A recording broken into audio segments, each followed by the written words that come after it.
Hi, happy Valentine's Week. I just wanted to share a few things for tips to move forward with loving yourself to health, to keep on keeping on, and just a kind of a checklist to evaluate and see where you're at. I did send out a well-being assessment last week, so scroll back to that text if you haven't taken it yet. It's really good for you to be able to identify, what your strengths are, what you're ready to make changes in, at this point, and help you to see how you can move forward. So I'd love for you to do that and share it with me. That would be great. But I want to talk about the high fives of health. The first one is your sleep. So that's important. Getting enough sleep. Are you loving yourself enough to make that a priority? Drinking enough water. 80 to 100 ounces is fantastic, especially when you're, in the weight loss phase or you're active. But at least that 64 ounces is what you want to do.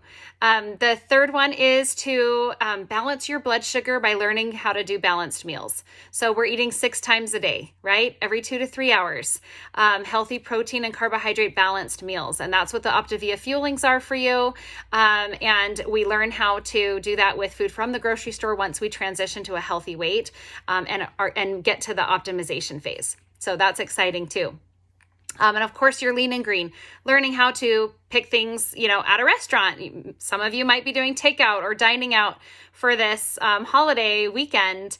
And it's good to know how to choose a lean and green, how to ask for what you want, and how to, again, make yourself and your health a priority as you're truly loving yourself to health so that you can be who you want to be and live the life you want to live. The next thing is movement and exercise.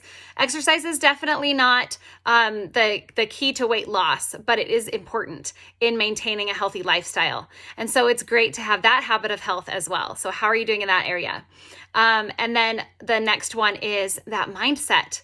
You can't change physical things and expect them to stay there if you're not also going to the mental gym.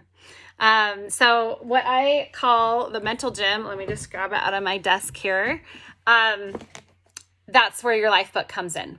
I've loved the things that we've been learning so far this year. We started at the beginning of January, and we went through, element 1, which was knowing why you're here, why you want to get healthy. And, element 2, what do you want?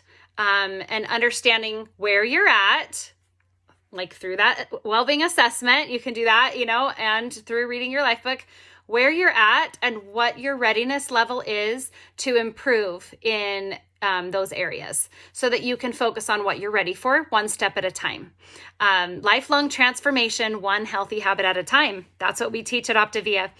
And then the next element that we'll be working on starting next week is going to be about how to make a plan to do that, how to make a plan to get what you want. And a lot of that is starting to teach us about that mental gym, the mindset.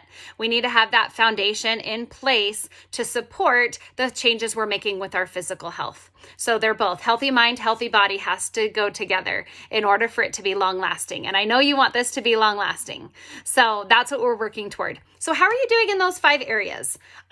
Just ask yourself the question, with sleep, nutrition, hydration, exercise, and mindset. How are you doing? And which area would you like to focus on a little bit more coming up these next couple weeks? So ask yourself those questions. It's great to be able to do that. One thing too, as you're working through your life book, we also have the webinars and podcasts, great for continuing with that mindset. And so that's a good way to be able to combine both the mindset aspect, the education part of our program, and the community part of our program. I absolutely love those. And I think it's important and helpful. Here's a tip for you to maintain that healthy lifestyle and continue to have that healthy weight if you continue to listen to those podcasts or watch those webinars. They're the Habits of Health webinars on Wednesday nights. And there's a YouTube channel that you can search in there, Habits of Health webinars, or you can go to your free podcast app on your phone and search that up, that same thing, and it'll come up with an Optavia channel with all the recordings. So it's great. Just make that a part of your week to listen to one of those a week at least. That is great for you to have that for your mental gym. So alongside working in your life book, listen to those. That's going to be great. And start a regular habit of it. That's where that mindset aspect will really grow, and you'll see how you can make that healthy lifestyle sustainable and really part of who you are, so that you don't have to rely on willpower anymore. And you can continue to identify as that healthy person. Another way to help you to strengthen that identity of being healthy is to coach someone else. So that's an opportunity that's available also if you're interested in talking about what that could look like, just exploring that with me. It's fun to be able to help others to move forward in their health. And when you're helping others to move forward, it's hard for you to move backward. So it's great health insurance too. So these are all my tips for helping you to move forward and continue to have success on your health journey. And let me know how you're doing on those high fives of health. Have a great Valentine's Day and a great week. Bye.